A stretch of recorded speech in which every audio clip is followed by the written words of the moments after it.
Dragi pratitelji Infovodica, lijep pozdrav i dobrodošli u emisiju Županijski Bagatin.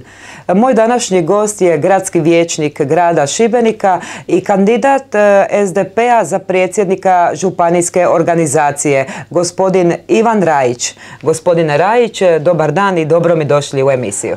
Dobar dan, hvala vama što ste me u emisiju pozvali. Evo da se malo nakon dužeg vremena ponovno vidimo u sličnim situacijama. Može.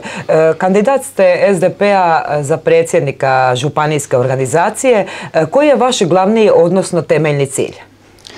Pa evo, ja sam već neko vrijeme najavio kandidaturu za predsjednika županijske organizacije i ta kandidatura će biti i službeno potvrđena danom kada u našoj stranci započinje cijeli izborni proces. Mislim da će to biti negdje sljedeći tjedan. Ono što je za SDP bitno u ovom trenutku, a na temelju svih do sada iskazanih i aktivnosti, a i stanja u stranci uopće, glavni SDP očito mora ne samo na području, pa i na području itekako Šibensko-kninske županije iznalaziti rješenja kako pridobiti, odnosno kako vratiti ljude SDP-u. Mislim da je to jedan od glavnih ciljeva, kako motivirati ljude da se približe SDP-ovim idejama, jer te ideje SDP-a uistinu su bitne i važne za sveukupni razvoj ne samo Hrvatske, već i posebno Šibensko-kninske županije. Je li SDP trenutačno sada radi upravo na tom motiviranju ljudi da se što više upisuju u stranku? I na koji način to radi? Pa ja mogu govoriti o svom programu, o tome što bi zapravo činio. Moj slogan je, primijetili ste na društvenim mrežama, je radno za SDP. Da, radno za SDP, radno za SDP u svim općinskim i gradskim organizacijama SDP-a, radno za SDP u svim ostalim dijelovima društva, rekao bih naše Šibensko-kninske županije, rad na aktiviranju stranačkoga života, to su moji glavni ciljevi. Što bi to značilo radno? Znači li to da SDP na razini ovih lokalnih izbora nije imao nekakvu sposobnost i radnu organizaciju na kraju krajeva i zato je doživio jedan neuspjeh na ovim lokalnim izborima? SDP je doživio neuspjeh. Moja kandidatura zapravo kroz slogan radno govori puno o tome i mislim da u konkretnom smislu svaka daljna analiza u ovakvom javnom nastupu ne bi bila dobra i ja ću na svojim stranačkim tijelima sasvim sigurno o našoj aktivnosti i neaktivnosti na županijskoj razini itekako govoriti, no rezultate izbora ne može ih nitko poreći. Oni su takvi, oni su nažalost za SDP na županijskog i Šibensko-kninskog bili loši. Možete li mi kazati, je li za ovaj neuspjeh ili poraz, rekla bih, SDP-a na županijskoj razini kriv isključivo predsjednik gospodin Joško Šupe ili čitava županijska organizacija? Pa same pitate vrlo direktno. Ja o kolegi Šupi, mi smo u gradskom vijeću u jednom mandatu izvanredno dobro surađivali. Znate, uvijek je kriv trener. U ovom slučaju krivo je i vodstvo. Ne može se vodstvo izolirati i reći nismo mi krivi, kriv je samo Šupe ili obrnuto. Prema tome ovdje je podjednaka otprilike odgovornost za, ne za neuspjeh. Neuspjeh je blaga riječ za poraz kojeg smo na županijskoj razini doživjeli. I zbog toga sam se upravo i kandidirao da pokrenem jednostavno cijeli SDP na području Šibensko-kninske županije. Jasno s jednim jedinim ciljem da motiviram ljude da prihvaćaju i prihvate politiku SDP-a i sve ono što ona sa sobom za stanovništvo Šibensko-kninske županije nosi. Dobro. Tko će biti vaš potpredsjednik i koje su njegove reference? Pa evo, kad je u pitanju potpredsjednik ili potpredsjednice, znači, u ovom slučaju bit će žena, jel? Znate, mi u SDP-u se biraju i potpredsjednici odnosno potpredsjednice, ti prvi, nazovimo ih suradnici, i govoriti danas o tome da će netko biti moj prvi suradnik ili neće biti moj prvi suradnik nije baš dobro. Ostavit ću to za rezultate izbora, jer prema našem statutu svatko se može kandidirati za bilo koju funkciju, jasno pod određenim uvjetima u SDP-u. Ja ću to sačekati da bome da imam svoje favorite, odnosno favoritkinje, i ja ću ih na sljedećim predstavljanjima u našim općinskim i gradskim organizacijama SDP-a predstaviti. Ja ću kazati ko su ti ljudi, jer bilo bi nekorektno prema svim ostalima koji se kandidiraju. Ovdje uistinu trebamo biti fair u kampanji. Dobro. Ušli ste u nadzorni odbor za ceste. Da. Na koji način? I možete li mi kazati kakve kompetencije vi kao profesor obrane i zaštite imate sa cestama? Pa evo, što se izbora u nadzorni odbor cesta Šibenik tiče, kao i svi ostali, zapravo šibenski SDP, to vam je poznato, jeste pa neću reći u koaliciji, u jednoj pragmatičnoj i praktičnoj suradnji sa vlasti koja je nakon 30 godina skinula HDZ s vlasti u Šibensko-kninskoj županiji. Jasno, politika je to, Bože moj. Da. Uvijek se predlažu garnitura koja dođe mijenja od nadzornih odbora, upravnih vijeća. Tako se i ovdje jednostavno ne dogodilo, tako je to i planirano. Tako da su neke kolegice i kolege iz šibenskog SDP-a otišli u neka druga upravna vijeća, ja eto u ceste Šibenik. A tko je iz SDP-a ušao u neka druga upravna vijeća i koja su to vijeća? Pa evo, to su koje ja vam poimenično sada stvarno ovog trena ne mogu sa sigurnošću govoriti, ali znam da ima od upravnih vijeća upravno vijeće bolnice, upravno vijeće doma umirovljenika, upravno vijeće uprava koje su u nadležnosti Šibensko-kninske županije, odnosno župana Šibensko-kninske županije. Prema tome, to je župan Jelić sukladno svojim ovlastima na prijedlog stranaka koje čine određenu suradnju u koaliciji i imenovao, i mislim da je to već gotovo koliko ja znam, a sama objava tko je, a tko nije u određenim upravnim vijećima na službenim stranicama Šibensko-kninske županije, tamo je sve rečeno. Što se mojih pak kompetencija za rad u nadzornom odboru cesta tiče, pa da, imam itekakve kompetencije. Naime, ja sam radeći u vojnome sustavu itekako stekao organizacijske i sposobnosti i kompetencije koje su itekako potrebne za rad nadzornog odbora jednog takvog javnog poduzeća kao su Šibenske ceste, koji raspolaže sa izuzetnim velikim novčanim sredstvima, poslovima i tako dalje. Tamo je uistinu u organizacijskom smislu potrebno postavljati stvari na svoje mjesto. Ono u čemu ću se ja posebno angažirati u radu u nadzornom odboru cesta, evo za koji dan imamo ponovno aktualno jednu sjednicu nadzornog odbora, ja ću se sigurno angažirati na jednom pravednijem trošenju sredstava za donacije. Naime, ja ovdje posjedujem podatke koji su poražavajući za ceste Šibenik, ja to javno i govorim, nema tu nikakvih i ne smije biti zapravo, zato i jesmo u nadzornom odboru da to pratimo. Naime, donacije koje su se protekle 4 godine događale i isplaćivale, one su isplaćivane, zamislite, nekim nižim lovačkim društvima, malim, nižerazrednim, čak niti nižerazrednim, malo nogometnim klubovima, dok nema nigdje. I nigdje nisam vidio uplatu za, recimo, pomoć djeci sa poteškoćama u razvoju. To nigdje nisam vidio. Nisam vidio niti uplatu za roditelje koji su slabijega imovinskog stanja, a čija djeca su itekako inteligentni, pametni i vrijedni da nastave svoje školovanje nekim visokoškolskim ustanovama.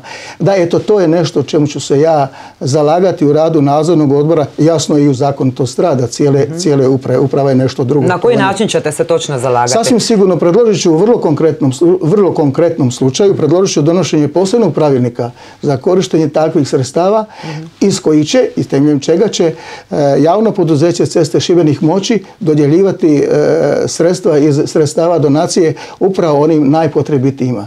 SDP se za takvo nešto treba zalagati i ja ću se upravo, pa i zbog toga što sam član SDP-a, zalagati za takve relacije, takve odnose unutar nadzornog odbora i da ta sredstva rekao bih, za humane svrhe i humanitarne budu prioritet, a ono drugo, ako negdje imamo vremena i prostora da zapravo uplatimo i damo donaciju nekim drugim sportskim ili lovačkim savezima i udrugama.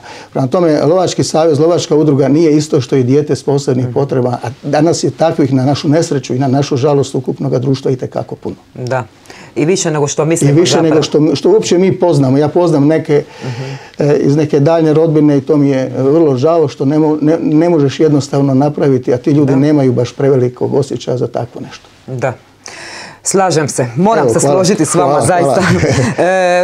Evo, vidjeli smo da jedna naša sugrađanka, djevojčica od 7 godina, koja se zove Kjara Goršić, ide na jedno eksperimentalno liječenje jer boluje od jednog tumora. Treba li po vašem mišljenju Republika Hrvatska kao jedna organizacija pripomoći ili platiti to jedno eksperimentalno liječenje za djevojčicu? Ne samo za nju, nego i za svako drugo dijete kojemu je pomoć potrebna. Sa stajališta Socijaldemokratske partije, odnosno socijaldemokracije u ovom slučaju, država bi uistinu trebala intervenirati. Naime, država je i po svojemu ustavu socijalna država. Tako da ništa nije protuzakonito ako se za takav, nažalost, za takav slučaj izdvoje tako pozamašna sredstva.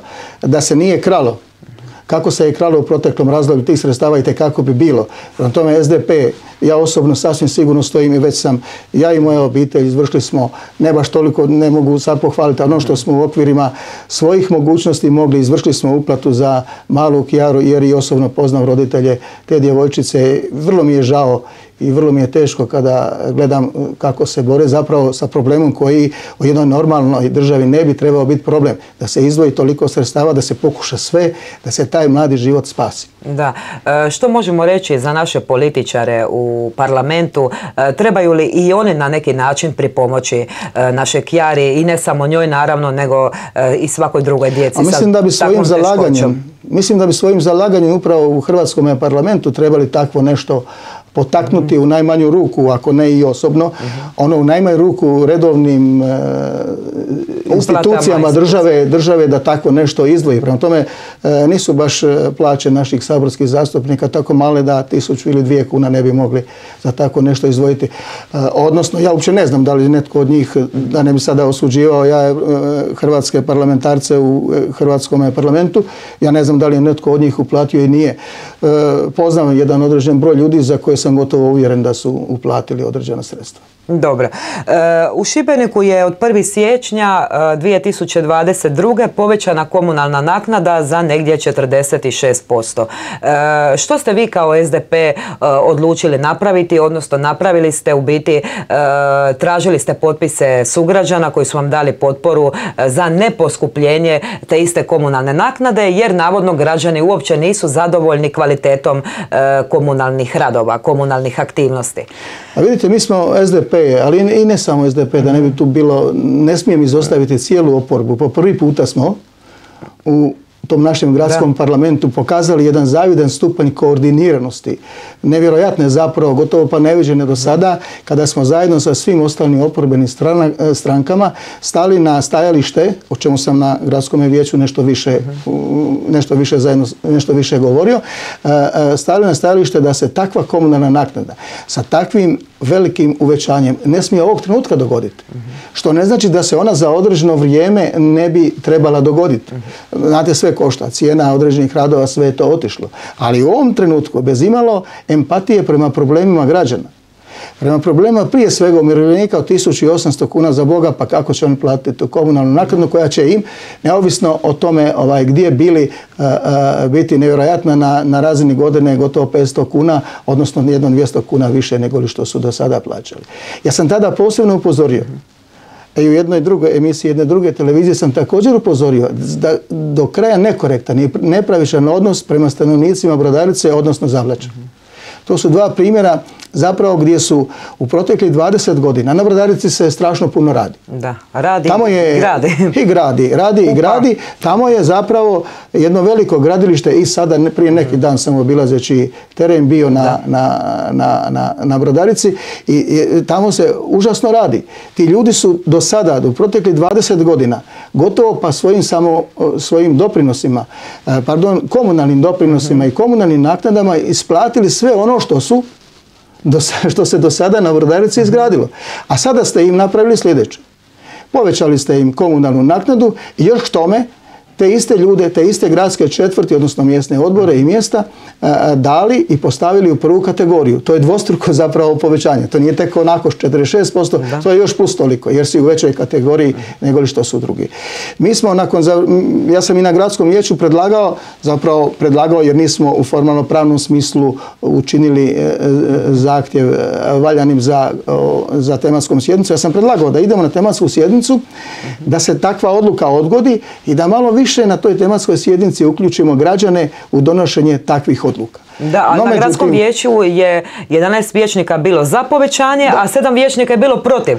Koji su to vijećnici koji su bili protiv, osim vas naravno? Dobro, bio je cijeli SDP, bio je i svi ostali oporbeni vijećnici, Lista Stipe Petrne, Domovinski pokret, svi smo jednostavno, zato kažem da jedna sinhronizacija na razini gradskog vijeća postoji, koju u tom našem parlamentu sa stajališta oporbe treba itekako usavršavati, dopunjavati i tako dalje. Mislim, razlog i želja za suradnju na dobrobit građana Šibenika itekako postoji upravo u oporbenim strankama, da se donesu valjane, prave odluke koje neće ići na štetu građana. Još k tome, kad je ta odluka u pitanju, primjera radi, pročelnik komunalnog odjela Nakić nije smatrao za potrebno da u tom prethodnom komuniciranju oko najave takve odluke, odnosno te odluke, nije smatrao za potrebno da u detalje razjasni, objasni i prikaže sve komunalne projekte koje se planiraju na području grada napraviti sa ciljem da građanima kaže da to će koštati toliko, bit će završeno u tom i tom roku, vrijednost tih radova je tolika i tolika, to pravo planiranje radi onaj koji pozna što je planiranje. Ne možete to ne planirati. I sad mala digresija kad se vratimo na kompetentnosti nadzornog odbora cesta. Da, tako se svugdje mora planirati. Da. Planiranje je zapravo suština i bit svakog upravnog posla. A pročelnik Nakić radi upravo upravne poslove. Prema tome, on to nije smio jednostavno. To je takav propust. A oni to sa pozicije pročelnika komunalnog odjela grada Šibenika itekako dobro mogu napraviti. To im ne osporavam da to mogu napraviti. To nisu napravili i to je manjkavost takve jedne odluke. Mi smo dalje išli nakon sjednice gradskog vijeća, mi smo organizirali prikupljanje potpisa građana da vidimo u kojoj to mjeri građani Šibenika ne podržavaju takvu odluku. Ono što sada znam, nemam pravu i potpunu zapravo informaciju, ali do sljedećeg gradskog vijeća ćemo je imati kada će predsjednik našega kluba vijećnika Tonči Restović predati predsjedniku gradskog vijeća. Građani su jednostavno ogorčeni. Oni stalno iskazuju, mi ovog trena imamo isto tako prikupljanje potpisa u svim ostalim mjestima grada. Vidjet ćemo još sljedeći nekoliko dana koliko ćemo do kraja prikupiti, ali ono što vidimo jeste uistinu ogorčenje građana na takvu nepromišljenu jednostavnu odluku. Dobro. I za kraj emisije biste li nešto poručili svojim članovima? Ja bi mojim članovima ću na svim našim članicama i članovima, svim našim budućim susretima jasno poručiti da želim snažan, jaki i organizirani SDP na razini Šibensko-kninske županije i da imam posebnu želju, volju, znanja i umijeća da to činim. Jasno, to sigurno ne mogu napraviti sam. To ću učiniti zajedno sa članicama i članovima SDP-a. Ljudi vjeruju SDP-u. Ja sam sada kroz proteklih nekoliko dana obišao dio područja naše županije. Znate koliko ljudi žele vjerovati SDP-u, ali žele od nas da budemo tamo i da te njihove probleme čujemo, da ih vidimo, čujemo i porazgovaramo. Ja sam u jednom mjestu, sada neću govoriti gdje, a sam čovjeka slušao punih sat vremena. Pa sam mislio da samo ja znam govoriti. Vraga, zna čovjek i tekako govoriti. Ja sam šutio dok je on govorio i s pravom sam šutio jer sam na kraju mogao izvesti određene zaključke takvih njegovih zahtjeva i pogleda na problema razvoja toga mjesta i tog područja. U redu. Gospodine Rajić, hvala vam puno na ovom razgovoru. Hvala i vama, nekom drugom zgodom također. Naravno. Dragi pratitelji Info Vodica, bio je to kandidat za predsjednika županijske organizacije SDP-a, gospodin Ivan Rajić. Ja vas lijepo pozdravljam i pratite nam i dalje portal Info Vodice.